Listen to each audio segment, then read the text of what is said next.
April passed, then May, then June. Now here is July, ripe and kindly.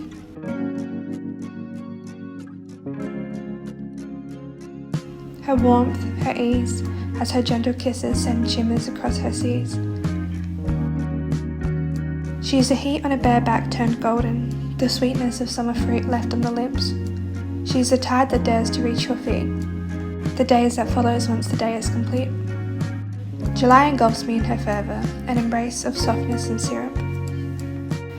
She brings vigour, a life renewed, and through hues of blues she brought me to you.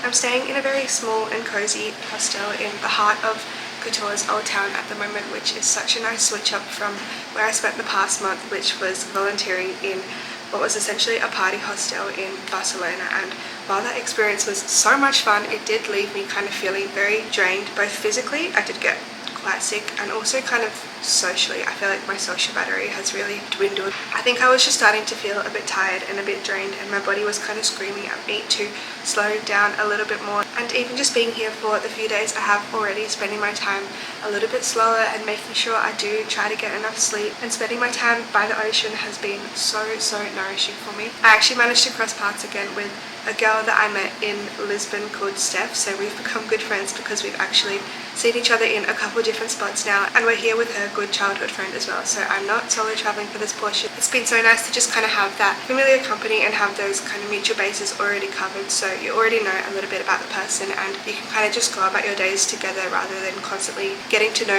new people, which has been so lovely. Girls did end up going out last night, and I feel like my party battery is just totally wiped for a little bit after all the late nights that we had in Barcelona. So I'm going to kind of spend this morning in my own company, which I'm really looking forward to. I'm going to take myself to a nice coffee shop and just journal a little bit and spend some more time by the ocean, because that is what I really feel like I'm needing.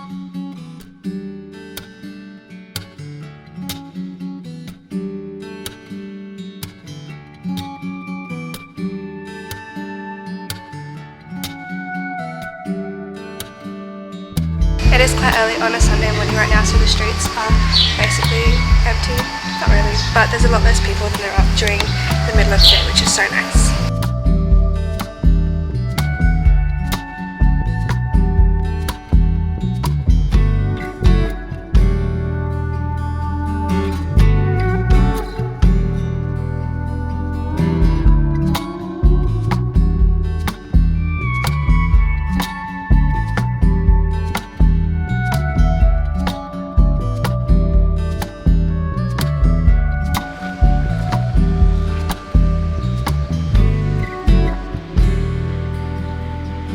So the girls and I have been sitting at this one kind of pontoon kind of thing for the past few days, and that's been our local spot, but there were people there today because it's the weekend and obviously everyone is out and about, so it's a bit busier. And so instead I found this tiny little patch of shade because it is such a warm day today, and while I do want to lay in the sun, it is basically midday right now and I've just walked for maybe like 20-30 minutes and I am sweating, so I'm going to kind of chill in the shade and just read, which is generally like such a simple pleasure. I feel like I don't give enough appreciation to being able to sit down with a book and kind of get lost in it and just read without having to worry about places to be or anything is one of my favorite things in the whole world. I'm currently 339 pages into the book Dune, which is what the copy that I'm reading currently looks like. The front and back cover have fallen off, as well as like 250 of the first pages. I haven't seen any of the movies yet, and I found this in the Barcelona hostel that I was at. I just figured it'd be nice to kind of have a physical book to carry around me while I have the chance, because everything that I've been reading so far has just been on my Kindle, and as much as I love my Kindle and how many books I can pack onto such a little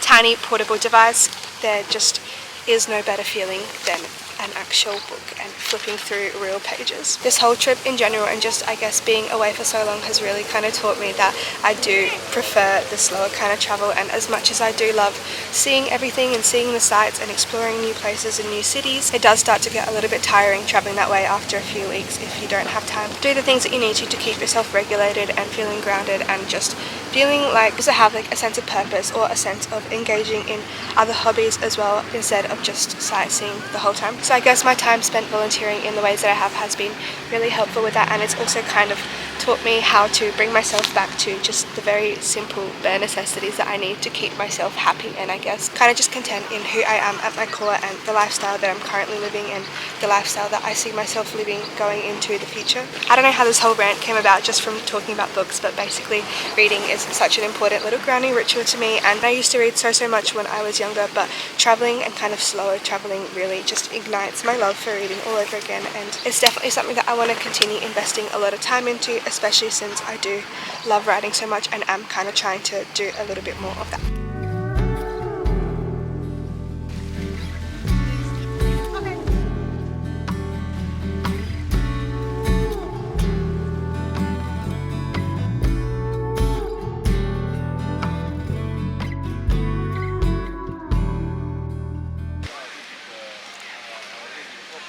And she sits. Sophie looks so aesthetic right now. And the cats.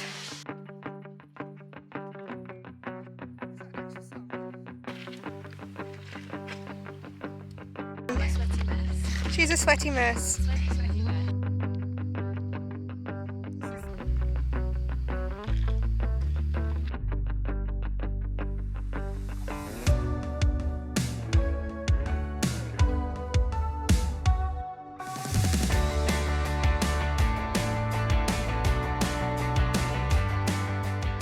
It's around 8 o'clock now, and it's my last morning here in Kotor, so I'm just heading out for one last quick coffee and journal in my own company before I say bye to my friends that have really helped make the time that we spent here so special. It's genuinely such a beautiful part of the world, and I'm so grateful I got to spend kind of a bit longer here. Like 5 days isn't very long obviously, but in the scope of traveling it is a decent amount of time. I definitely feel so much better within myself and so much more refreshed than when I initially came here, and I feel like my energy is kind of starting to adjust, and I'm starting to, you know, go to bed earlier and wake up earlier as well, which is kind of how I prefer to go about my days. I think this definitely will be a place that I come back to one day, maybe with like a car, so I can explore a little bit more, but there is just something really special that I find about being both by the water and just surrounded by such huge mountains. You just feel so held, and it makes days spent by the water just feel, I don't know, just really grounding and sweet. And when you are just sitting there and you kind of take a moment to just look up and around you, you're like,